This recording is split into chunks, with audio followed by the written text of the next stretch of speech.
নমস্কার সবাইকে। সবাই কেমন আছো? খুব ভালো আছো? আমিও খুব ভালো আছি মা কালীর দয়ায়।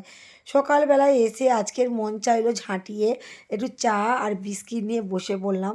যেহেতু ঠান্ডা ঠান্ডা ওয়েদার, একটু দুধ চা এসে মুখের ধারে না খেলে হয়। আমি আর সাগর খেলাম, এখনও কেউ আসেনি। আর সাগর তো পুজোই দিল না। সাগর দেখে মারা গেছে, মারা গেছে ভুল বলছি, ছোট বাচ্চা হয়েছে। ওই জন্য কী বলতে যে কী বলে ফেলছি ঠিক নেই। বাচ্চা হয়েছে তার জন্য, ওরা তো না 1 মাস পালে, তার জন্যে পুজো দেয়নি। আমি শিমুলকে বললাম, শিমুল এসে একটু পুজোটা দিস। ও তখন বলল আচ্ছা আসবো। আর আমার মেজোদারের দোকানে কি পড়েছে দেখো, একটা ছোট্ট একটা ইঁদুর। ইঁদুরটা দেখো কেউ ছটফট করছে। আর এটা হচ্ছে বিট্টু, আমার মেজোদারের শালার ছেলে। বিট্টু হচ্ছে ইঁদুরটাকে ধরেছে। এই যে ইঁদুরটা দেখো ছটফট ছটফট করছে। আর কি কিউট লাগছে না?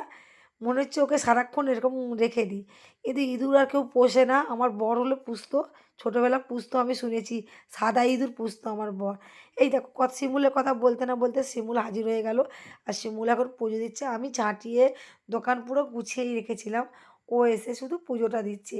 আর সাগরবাবু গেছে আমার জন্য খাবার আনতে। আজকে ঠিক করেছি ঘরে কোনো খাবারই বানাবো না, রান্নাও করব না। যেহেতু শ্রাদ্ধ বাড়ি আছে, খেতে যাব, তার আগে একটু লুচি আর কাবুল ছোলার তরকারি, সাথে বলেছি কুচানো পেঁয়াজ দিতে। কেন কুচানো পেঁয়াজ না দিলে একটু খাওয়ার টেস্টটা আবার লাগে না। আর লুচিগুলো যা একটা দোকান থেকে আমি খাই, এত সুন্দর লুচি করে না, দুর্দান্ত লাগে। আর আমার টুনটুনি বুড়ি তো স্কুলে যায়নি, প্রজেক্ট করছে বাড়িতে, যেহেতু স্কুল মানে সাধ্য বাড়ি যাবে।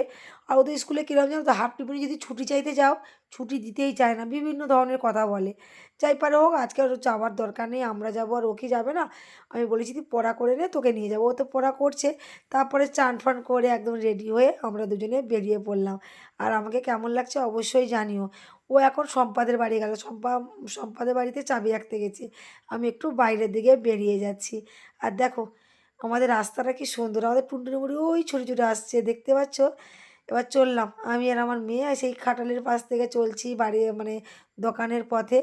আর এইটা কে বলো তো? ওই যে লাল বাইকটায় তোমার দাদাভাই, বাবলা আর দোয়েল। কেন বলো তো, আমরা যখন ছোট ছিলাম চারজনে একটা বাইকে হয়ে যেত। এখন আর ভয় না গো, সবাই গোলুমোলু হয়ে গেছি, একটা বাইকে আর হয় না। এবার কি হয় বলো তো, একজন মানে কাছাকাছি হলে ওরা গেল, তারপর ওদেরকে দিয়ে আসলো, তারপর আমি গেলাম, এরকমই করি। মানে একসঙ্গে যে চারজন যাবো আর হয় না। একজন যে একসঙ্গে যে চারজন খাটে ঘুমাবো সেটাও হয় না। কষ্ট লাগে বলো তো, ছেলেটা আলাদা ঘুমাবে বা মেয়েটা আলাদা ঘুমাবে, কী করবো বলো? খাটে যদি না হয় বা বাইকে যদি না হয়। যাই পারে হোক, বাচ্চাদেরকে আগে তুলে দিয়েছি, আমি চুপচাপ দাঁড়িয়ে আছি চৌরাস্তার মোড়ে। ওদেরকে দিয়ে এসে আমাকে আনতে এসেছিলো। এবার চারজনে একসাথে আমরা চলে যাচ্ছি। এই যে এনাদের বাড়িতেই এসেছিলাম, এই যে এনাদের দোকান আর আমাদের দোকান সেম এক জায়গায়, আর মামি সম্পর্কে হয়। আর ওনাদের জিনিস গিফট দেওয়ার পরে আমরা সবাই মিলে বসে আছি। ভাই এত লোক বলার মতো না, হাজার লোক খাচ্ছে, উপর নিচ। তারপরে ওনাদের বাড়িতে আবার বৈরাগীদের ভোজন হচ্ছে। আর আমরা এখন এখানে বসে আছি, আমাদেরকে বললো তোমাদেরকে ডেকে নেবো। মিনিমাম আড়াইটার সময়, মানে এতটাই ভিড়, আড়াইটার সময় খেতে বসে বললাম। তোমার দাদাভাই আর আমি এক জায়গায় বসছি, আর বাবলা দোয়েল এক জায়গায় বসছে। একই একই 4টে সিটে বসছি। তারপরে প্রথমে দিল স্যালাড। স্যালাডটা খেতে বেশ লাগে প্রথমে। আর প্রথমে দেখবে, প্রথমে যেটা খেতে দেয় সেটা কিন্তু অমৃত লাগে, তারপরে যেন আর পেটে ঢুকতেই চায় না, এরকম ব্যাপার আমার যেটা মনে হয়। আর আমি শ্রাদ্ধ বাড়ি কিসের জন্য যাই জানো? শুক্তো খেতে। কিন্তু শ্রাদ্ধ বাড়ি খেলে না পেট যেন সবসময় ভার হয়ে থাকে, শ্যুট করে না। যাই পারে হোক, যখনকার কথা তখন হবে, এখন খাই। তারপরে মাছের মাথা দিয়ে যে ডালটা করেছিল মুখে লাগার মতন। তারপরে করেছিল কাতলার কালিয়া, একদম ঘরোয়া পদ্ধতিতে। চিতল মাছের মুইঠা করেছিল, কিন্তু আমি খেলাম না। তোমার দাদাভাইয়ের পাত থেকেই তোমাদেরকে দেখাচ্ছি।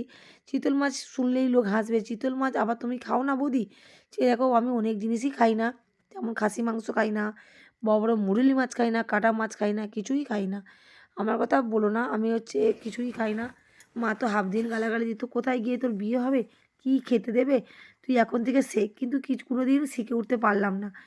মানে তার জন্যে মারও প্রচুর খেয়েছিলাম, কিন্তু কপালে গুনে বরের কাছে এসে অনেক কিছুই খেতে পারি।